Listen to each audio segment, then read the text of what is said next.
بسم اللہ الرحمن الرحیم۔ اللہ رب العزت کے بابرکت نام سے ابتدا ہو ذات جو رات کو دن کے اندر اور دن کو رات کے اندر تبدیل کرنے والی ہے۔ سبھی ناظرین کو چشتی وائس چینل میں دل کی اتھا گہرائیوں سے خوش آمدید۔ کیسے ہیں آپ سب؟ امید ہے سب خیر و عافیت سے ہوں گے۔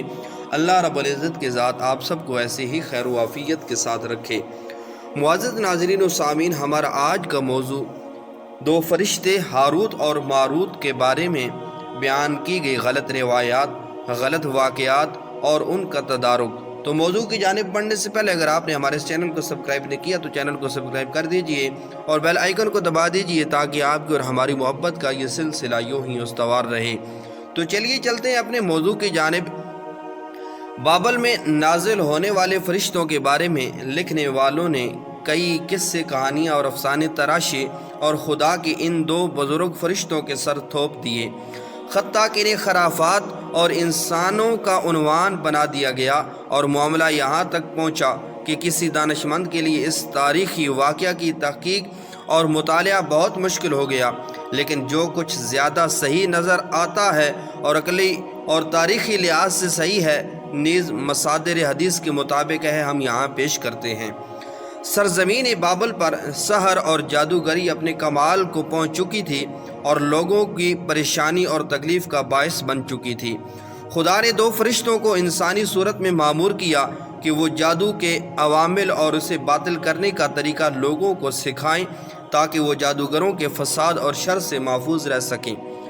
لیکن یہ تعلیمات بہرحال غلط مقاصد کے لیے بھی استعمال ہو سکتی ہیں، کیونکہ فرشتے مجبور تھے کہ جادوگروں کا جادو باطل کرنے کے لیے پہلے جادو کے طریقے کی تشریح کریں تاکہ لوگ اس طرح اس کی پیش بندی کر سکیں۔ اس وجہ سے ایک گروہ جادو کا طریقہ سیکھنے کے بعد خود جادوگروں کی صف میں شامل ہو گیا اور لوگوں کے لیے نئی زحمت کا سبب بنا۔ حالانکہ وہ فرشتے لوگوں کو تنبیہ کرتے تھے اور ان کے لیے صراحتاً کہتے تھے کہ یہ تمہارے لیے ایک طرح کی آزمائش ہے، اور یہاں تک کہا کہ اس سے غلط فائدہ اٹھانا ایک طرح کا کفر ہے، لیکن پھر بھی وہ لوگ ایسے کاموں میں پڑ گئے جو انسانوں کے لیے ضرر اور نقصان کا باعث تھے۔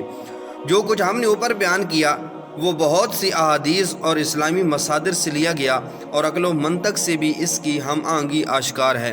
من جملہ اس کی ایک حدیث وہ بھی ہے جو عیون اخبار الرضا میں ہے، ایک طریق سے خود امام علی بن موسیٰ رضا سے اور دوسرے طریق سے امام حسن عسکری سے منقول ہے۔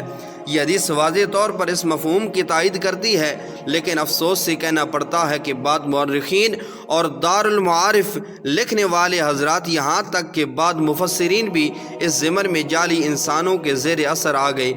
بعض لوگوں میں خدا کے ان دو معصوم فرشتوں کے بارے میں جو کچھ مشہور ہے انہوں نے بھی ذکر کر دیا۔